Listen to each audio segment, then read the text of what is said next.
In the meantime, though, turning back to Hillary Clinton, the first big campaign-style event of her 2016 campaign set to take place later this morning from Roosevelt Island in New York City's East River. It's a speech in which the former Secretary of State, the former First Lady, former presidential candidate, she's expected to answer that simple but important question, that question that famously tripped up Ted Kennedy all the way back in 1980. Why do you want to be president? It's a question that Clinton herself didn't really address 8 years ago, the last time she rolled out a presidential campaign. So let's talk, let's chat, let's start a dialogue about your ideas and mine. Now, that entry into the race by Clinton in 2007 was a fairly sharp contrast with her opponent in that race, who defined his candidacy with grand purpose. By ourselves, this change will not happen. Divided, we are bound to fail. But the life of a tall, gangly, self-made Springfield lawyer tells us that a different future is possible. He tells us that there is power in words. He tells us that there's power in conviction. That is why I'm in this race, not just to hold an office, but to gather with you to transform a nation.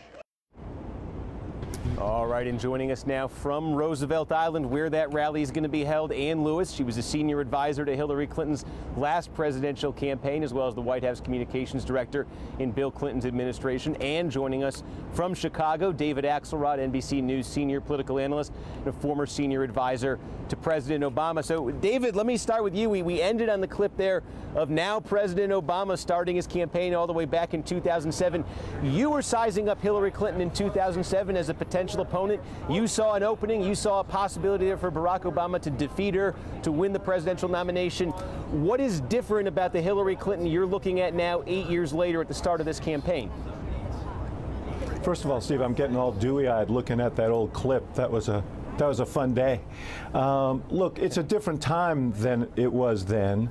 It's a different kind of election. I think the people are looking for something a little bit different than they were looking for then. I've always said that the current president defines the terms of a succession election, and people never choose the exact replica of what they have. They always look for the remedies. So they look for different qualities than they got in the person who's leading. And I think she's better positioned. Now, let's just start with two reality checks. Reality check number one, Hillary Clinton remains the most prohibitive open seat favorite in my lifetime. Her standing among Democrats, for all this talk about polling, has been very consistent and at about 80% favorable. I know you're a student of numbers, so you know this. Her ratings on things like strength and tenacity, and yes, fighting for people like me are quite high. So she starts off in a much stronger position than she did 8 years ago.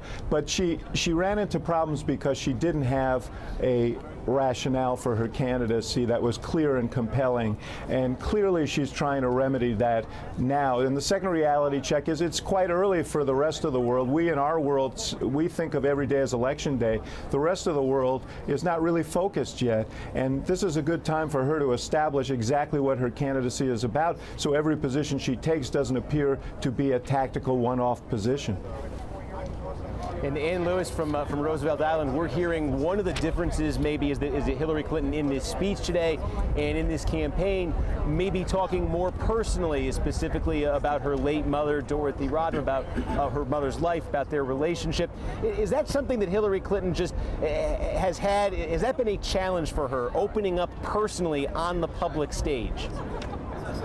That's a very good question, Stephen. I think you're right. As I look back to the differences between 2007, 2008, and today, and I think this campaign is really being run so well.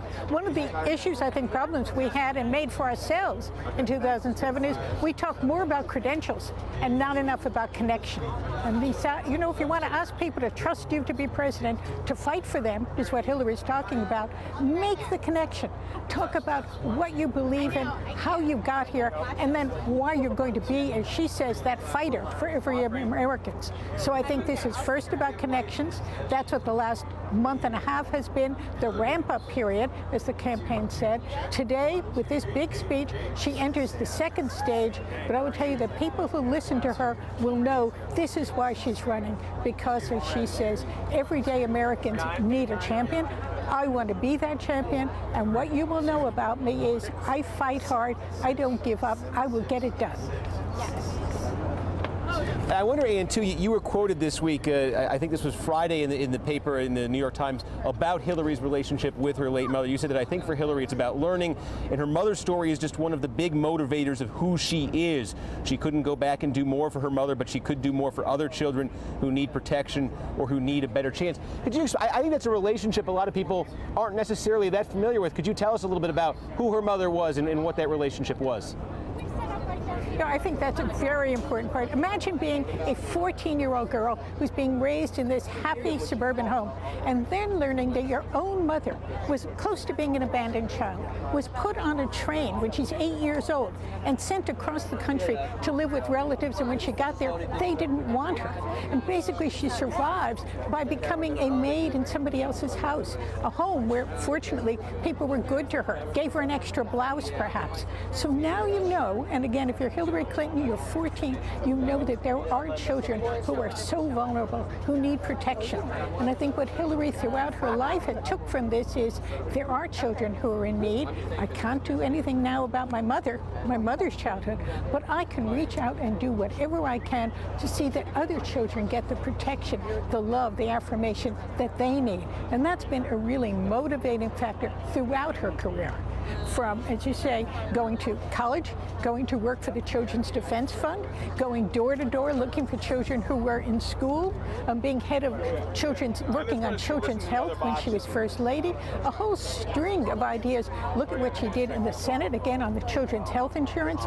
These are the programs that she believes in, but it can go back to that searing personal experience of what children need.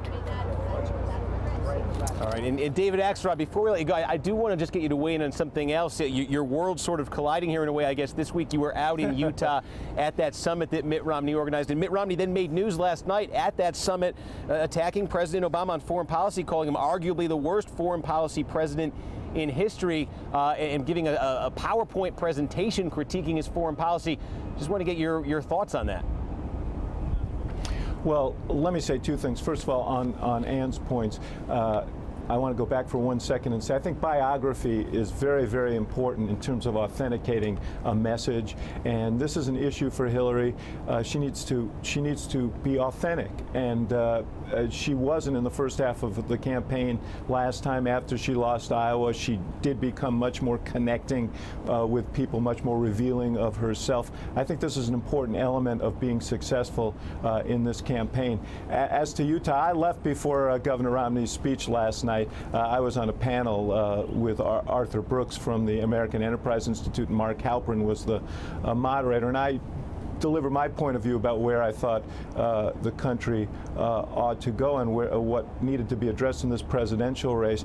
Governor Romney, this is not a new thing, Steve. As you know, Governor Romney's been on the attack on this foreign policy issue. I think he's wrong about it, and I think a lot of it is rooted in the same failed dogma that led us into a lot of these problems that we have today in the first place. So, you know, I don't agree with him on that, but I do believe that we ought to have dialogue, Democrats and Republicans, and share our ideas and not be afraid to share our ideas. And so I went there in that spirit, and he, in fact, came to my Institute of Politics at the University of Chicago a couple of weeks ago and was very generous in terms of sharing his thoughts with students and spending time with them.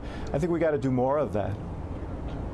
Well, something not too surprising to me that he waited till after you were gone to talk about Obama and foreign policy, I guess. But anyway, David Axelrod in Chicago, thank you for joining us. Ann Lewis from Roosevelt Island, former senior advisor to Hillary Clinton, thank you for taking a few minutes as well.